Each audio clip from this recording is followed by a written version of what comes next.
अगला सवाल right to truth भाई क्या ये उसका हैंडल का ही है। हम अपने सर्च इंजन टेक प्लेटफॉर्म कब बना पाएंगे और हमारा टैलेंटेड यूथ बाहर क्यों जा रहा है फॉरेन कंट्रीज में।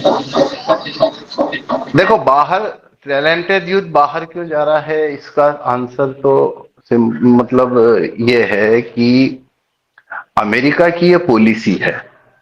पूरी दुनिया में जो प्रोडक्टिव लोग हैं, प्रोडक्टिव लोग मतलब जिनकी वजह से सोसाइटी में वेल्थ क्रिएट होती है, सरकार को टैक्स भी ज्यादा, वही वेल्थ सरकार, कोई सोसाइटी वेल्थ क्रिएट करेगी तो सरकार के पास ज्यादा पैसा आएगा अपने आप टैक्स के रूप में। तो जो लोग सोसाइटी में, सारे लोग तो वेल्थ क्रिएटिव नहीं होते ना। मतलब सेटिंग बाजी से पैसा बनाना वेल्थ क्रिएट करने में नहीं आता। सोसाइटी को फंडामेंट का जो फंडामेंटल है उसको मजबूत करना, उसको मैं वेल्थ क्रिएट करना बोल रहा हूँ। जैसे एक फैक्ट्री है, एक कारखाना है, तो एक कारखाना जो होता है, वो कारखाना काफी लोगों को रोजगार देता है। और वो कारखाने में नहीं देता रोजगार, कारखाने के अलावा वो जो चेन है, जो ट्रेडर है, होलसेलर है, उनको रोजगार देता है। माल जाता है, ट्रांसपोर्टेशन को देता है, वहां से रिटेलर के पास जाता है, उसे रोजगार देता है, उन सब के पास स्टाफ होता है। और वो जो प्रोडक्ट बनाता है उसे वो इम्प्रोवाइज करता है। इम्प्रोवाइज करने से लोगों का जीवन आसान होता है। और इसी को सही अर्थों में सभ्यता का विकास कहते हैं। कि भाई आज के 50 साल पहले तार वाले फोन थे, फिर एनालॉग वाले फोन आए, डिजिटल फोन आए, अब टच स्क्रीन फोन आए।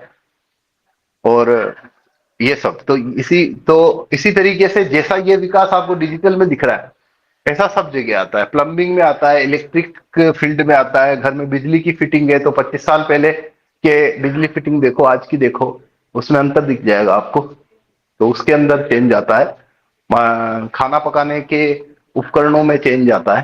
तो ये सब कौन सरकारें करती है क्या? ये सब करता कौन है? ये सब करती है फैक्ट्रियों के मालिक, फैक्ट्रियों के इंजीनियर। वो लोग प्रोडक्ट को इम्प्रूव करते जाते हैं। पहले वो एक मशीन बनाएंगे कपड़े धोने की, जिसमें हाथ से बना करनी पड़ेगी 50 साल 80 साल पहले की।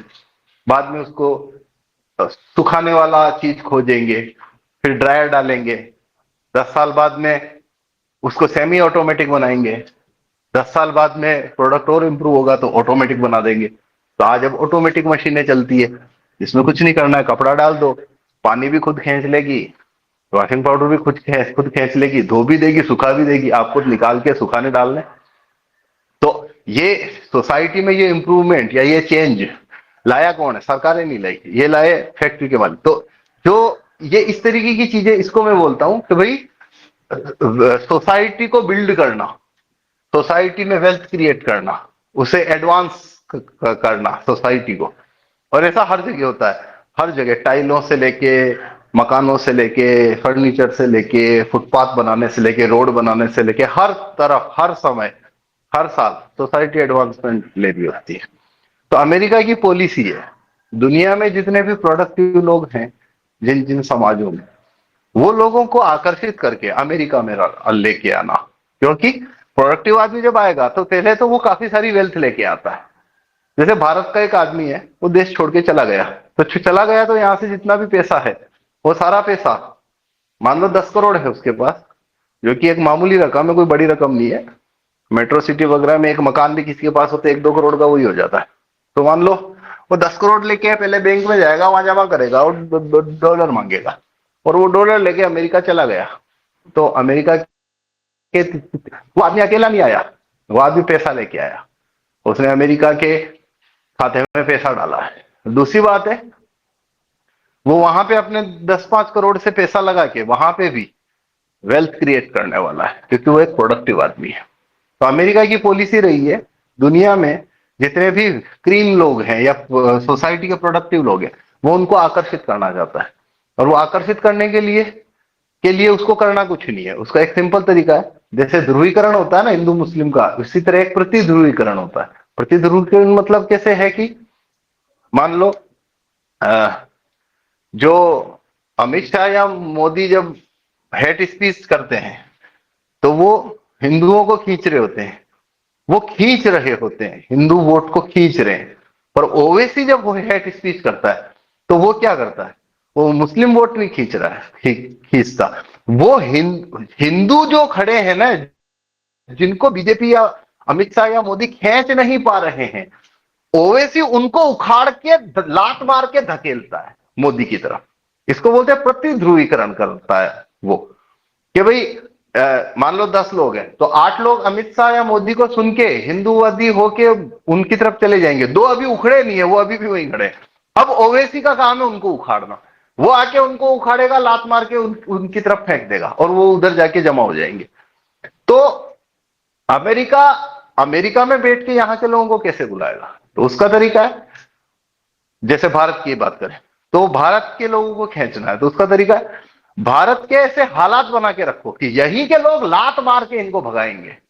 लात मारने का यहां मैं मुहावरे में इस्तेमाल कर रहा हूं कि वो लात मार के भगाएंगे, और ऐसे कारण कोई एक नहीं होता है, ये पूरा एक एनवायरमेंट होता है असल में। तो यहां का एक प्रोडक्टिव आदमी है ना, वो डे बाई डे एक फाइट कर रहा होता है जो बाकी किसी को नहीं दिखेगी, वो दिखेगी ही नहीं उनको, 90% को वो दिखेगी नहीं। दिखेगी क्या, छोड़ो, मैं आप उसके सामने बैठ के एक्सप्लेन कर दोगे ना 4 घंटे, वो तो भी नहीं पकड़ सकता, उसको समझ ही नहीं सकता उस एनवायरनमेंट को, कि यहाँ का कि एक प्रोडक्टिव आदमी के लिए क्या चीजें मायने रखती है।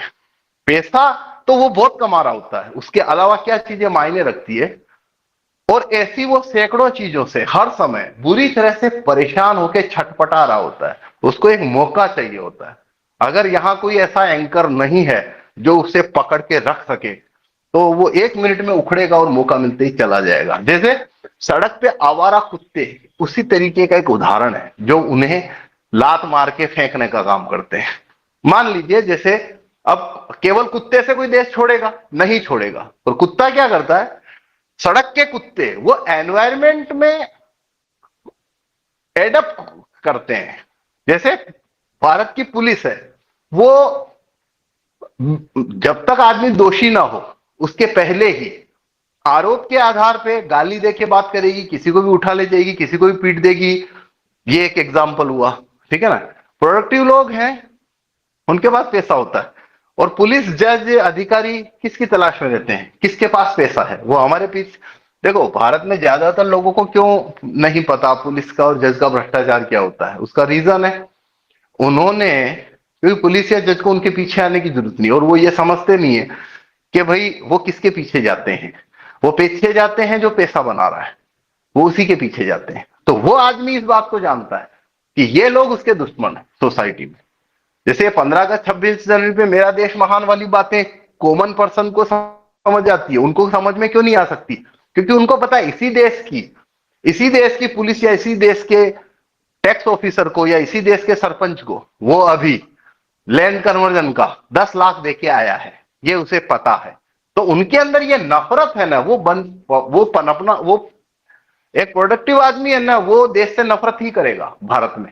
ये बात मैं जानता हूं अच्छे से, मतलब एक भी नहीं मिलेगा जो नफरत नहीं करेगा, बस वो ये नफरत जाहिर नहीं करेगा, पर उसे नफरत होती है देश से। कोई भी आदमी ने जिसने मतलब छोटा मोटा भी कारखाना या कुछ छोटा मोटा व्यवसाय खोला है, उसे पता होता है कि वो इस कंट्री में रहने का कितना हफ्ता चुकाता है, हर जगह बिजली कनेक्शन के लिए पैसा चुकाता है, पुलिस वाले उससे कैसे ट्रीट करते हैं, गुंडे आएंगे तो पुलिस वाले उनसे उनकी रक्षा करने के लिए पैसे लेंगे, वरना गुंडे उनसे पैसे लेंगे। उनकी जमीनों पे कब्जे हो जाते हैं, उनको छुड़वाने के लिए वो अदालतों में चक्कर खाते हैं, वहां पे उनसे मुजरिमों की तरह ट्रीटमेंट किया जाता है, उन्हें वहां पे इनकी गालियां भी दी जाती है, उनसे इस तरह से पुलिस पेश आती है जैसे आवारा लफंडरों से पेश आती है। और अगर उसे बचना है तो उसे पैसा देना पड़ेगा, और वो पैसा देते रहते हैं क्योंकि उनको उस चक्कर में नहीं पड़ना। तो पुलिस हुई, अदालतें हुई, फिर ट्रैफिक सिस्टम, अतिक्रमण, हर तरफ गंदगी, धूल, मिट्टी, बंदर, कुत्ते, कबूतर, सब तरफ से एक प्रकार की सब, जिसको बोलते हैं ना, एक होती है सभ्य समाज, ठीक है ना, उसका रहने का अपना एक तरीका होता है। जैसे अपना शरीर है, उसके अंदर मलाशय भी है, मूत्राशय भी है और पेट भी है, इसी शरीर के अंदर है, लेकिन वो काम कैसे करते हैं, उन्हें अलग अलग तरीके से बॉडी में अरेंज किया है नेचर ने, वो मिक्स नहीं होते कभी, वो एक दूसरे में के साथ ओवरलैप नहीं करते हैं, ठीक है ना। अपने शरीर में हड्डियां भी है, ब्लड भी है, और छींक भी आ रही है, ये भी हो रहा, सब कुछ हो रहा है, लेकिन जो विजातीय चीजें हैं वो अलग रहेगी, उन्हें अलग करके रखा है नेचर ने। वैसे ही सोसाइटी होती है, सोसाइटी के अंदर बुरे लोग भी होते हैं, क्रिमिनल लोग भी होते हैं, इस तरीके की बहुत सारी चीजें होती है। और सोसाइटी बनाने का तरीका क्या है? सोसाइटी के गंद को अरेस्ट करके रखना या उसे ग्रिप करके रखना, उससे दूसरे लोगों को, भले आदमियों को, लॉ अबाइडिंग सिटीजन को तकलीफ नहीं आना, है ना, वो काम होता है। तो वो इसको बोलते हैं सोसाइटी बनाना। अमेरिका, ब्रिटेन, यूरोप ने सोसाइटी की रचना की है। उन्होंने सड़कों पे अतिक्रमण नहीं होने दिया है, उन्होंने सड़कों पे कुत्ते नहीं आने दिए हैं, उन्होंने वहां पे अपनी तरह वहां पे रोड पे गाय और सांड नहीं बैठे हैं कि आपकी गाड़ी जा रही है, आप हॉर्न देते जा रहे हो 5 मिनट तक। अब ये चीज, जो प्रोडक्टिव आदमी है उसको ये चीज उसको कितनी प्रॉब्लम देती है, वो वही जानता है कि जब वो घर से निकलेगा तो उसको गाड़ी खड़ी करने की जगह नहीं मिलेगी, बीच में 25 जगह पे गाय और सांड बैठे मिलेंगे और वो उनके सामने पे पे करता रहेगा। और शाम को जब वो घूमने निकलेगा तो उसे फुटपाथ नहीं मिलेगा, और जब मिलेगा तो कुत्ते उसके पीछे पड़ेंगे। उसके दफ्तर में फोन आ जाएगा दिन में, उसके छोरे को कुत्ता खा गया है, उसको काम छोड़ के वहां भागना पड़ेगा। वापिस आएगा तो वो एक महिला ने उसके खिलाफ एक झूठा केस डाल दिया है रेप का, उसको वो भी झेलना है। और कोई, मतलब इस तरीके की सैकड़ों चीजें, मैं कितनी गिनाऊंगा। ये एनवायरमेंट क्या करता है? ये वो काम करता है उन्हें लात मार के बाहर फेंकने का। तो जब वो ये देखते हैं यहां पे कोई अवसर नहीं है, यहाँ पे जिसकी लाठी उसकी भैंस वाला हिसाब है, यहाँ पे दब के रहना पड़ता है, ईमानदारी से काम करने वाले आदमी को भी दबना पड़ेगा। जिसके पास पैसा आएगा उसे 100 कॉम्प्रोमाइज करने पड़ते हैं, तो फिर वो क्या करेगा? वो अंत में देश छोड़ देगा। और यहाँ के लोगों को ये धंधा दे रखा है कि देश छोड़ने वाले लोगों को सुबह और शाम दोनों टाइम पे गालियां देनी है कि इनमें देशभक्ति नहीं है।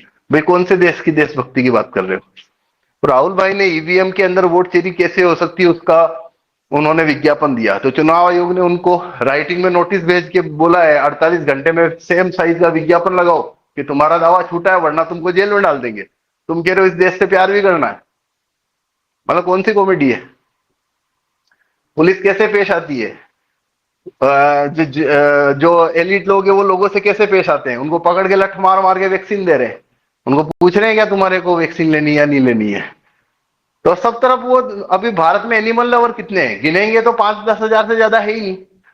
तो ये सारे कुत्ते छोड़े हुए हैं लोगों के ऊपर, और ड्रामा इस तरीके का क्रिएट किया है कि भाई एनिमल लवर की मांग है। अब कौन से एनिमल लवर है? करवा लो रेफरेंडम। 1000 पे एक नहीं निकलेगा जिसको कुत्ते चाहिए यहाँ रोड पे, 1000 में एक भी नहीं निकलेगा जिसको कुत्ते रोड पे चाहिए। और उनको मीडिया कवरेज है तो वो 5000 को 5 करोड़ की तरह दिखा रहे हैं वो 15 दिन से। और स्टेज इस तरीके का खड़ा किया जैसे कोई, ओ साहब भारत तो पूरा चाहता है कुत्ते रोड पे रहे और उनको रोज काटे, इसलिए सुप्रीम कोर्ट को मजबूर होकर ये आदेश निकालना पड़ा। तो देश से नफरत नहीं तो क्या होगी? आदमी भागेगा नहीं तो यहाँ पे क्या अंडा देगा क्या? जिसके पास अवसर है वो यहां से निकल जाएगा।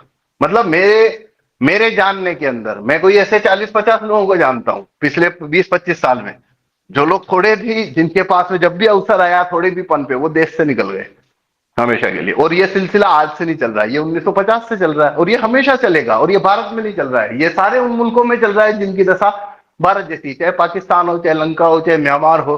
और वो जाएंगे कहाँ? अमेरिका, क्योंकि वो ऐसे प्रोडक्टिव लोगों को कैच करता है जो वहां जाके वेल्थ बनाएंगे।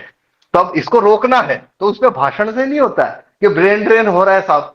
ब्रेन ड्रेन नहीं हो रहा है, तुम यहां से जूत मार मार के लोगों को फेंक रहे हो अमेरिका में कि तुमको अगर तमीज से जीवन जीना है तो यहां से निकल जाओ पहले। तुम सुबह शाम उनको शॉट लगा रहे हो, हंटर चला रहे हो, और फिर तुम उसको ब्रेन ड्रेन भी कह रहे हो। कोई ब्रेन ड्रेन नहीं होता है, ठीक है ना। तो इसका तरीका है, आपको ऐसे लॉ सुधारने पड़ेंगे, पुलिस एट्रोसिटी को खत्म करना पड़ेगा, जज की एट्रोसिटी, लूट, उसको खत्म करना पड़ेगा। आपको वैसी सोसाइटी रचनी पड़ेगी जिसमें एक प्रोडक्टिव आदमी तमीज से काम करके इज्जत की जिंदगी जी सके, हर कोई आके उसका टेंटवा ना दबा ले जैसा कि होता है। अब बात क्या है, देखो ये सब चीजें ज्यादातर लोगों को पता ही नहीं है, क्योंकि उनको, उनकी जानकारी जो है ना वो प्रैक्टिकल वर्ल्ड से होती ही नहीं है। जैसे मैं मेरा एग्जांपल देता हूं, 2012-13 के अंदर मेरे ही सामने की बात है, एकदम मेरे एक अजीज मित्र की बात है। उसने कूलर की फैक्ट्री लगानी थी, उसने जमीन ली 5 बीघा, उसको कन्वर्जन कराने गया, सरपंच ने 1 लाख मांगे, 2 लाख रुपए मांगे। तो उसने बोला 2 लाख नहीं दूंगा। तो 1.5 साल तक धक्के धक्के चलते रहे। वो आगे कलेक्टर के पास गया, कलेक्टर ने, उसने 2 मांगे थे, उसने 2.5 मांग लिए कलेक्टर ने, कि मैं करवा दूंगा, मेरे को 2.5 लाख दे देना। तो 2 तो वही मांग रहा है कि नहीं, वो कर भी देगा तो फाइल तो मेरे ही पास आएगी, इसलिए मैंने मेरे भी जोड़ के बता दिए, उसको तो मैं 50 में निपटा दूंगा। तो ऐसे करके 3 साल तक वो जमीन कन्वर्ट नहीं हो पाई, और जब कन्वर्ट हो गई तो उसका बिजली कनेक्शन के लिए, मतलब अभी तो बना ही नहीं है, बिजली कनेक्शन लेने गए, उसके 2 लाख फिर से मांग लिए। मतलब 6-7 लाख का पूरा तखमीना बन गया। इस पूरी लड़ाई के अंदर पूरे 5 साल खत्म हो गए, और उसने कूलर की फैक्ट्री लगाने का विचार छोड़ दिया। अब ये ऐसे ऐसे 10 एग्जाम्पल, मैं मतलब नाम नहीं देना चाहता, ठीक नहीं लगता, क्योंकि वो लोग कभी आके फेसबुक पे नहीं लिखेंगे कि आज मुझसे सरपंच ने जमीन कन्वर्जन का इतना पैसा मांगा, तहसीलदार ने रजिस्ट्री का 50,000 दे के आ रहा हूं। अभी देखो, अभी एक बात बताता हूं मैं, अब ये कोई प्रूफ या उसमें नहीं है, बस ये वैसे ही बता रहा हूं। भीलवाड़ा में किसी को भी पूछोगे तो कोई भी बता देगा कि यहां पे क्या हुआ। अभी कुछ 2 महीने पहले की बात है, वैसे ही कोई दोस्तों से बातचीत चल रही थी, ऐसे ही तो एक मित्र ने कहीं पे एक ये होते हैं ना आपके प्रिंटेड ग्लास, इसका कोई सेटअप डाल रहा था। तो उसने बताया कि यार 2 लाख में वो 2 लाख में इसका वो मिल जाता है, लैंड यूज चेंज हो जाता है।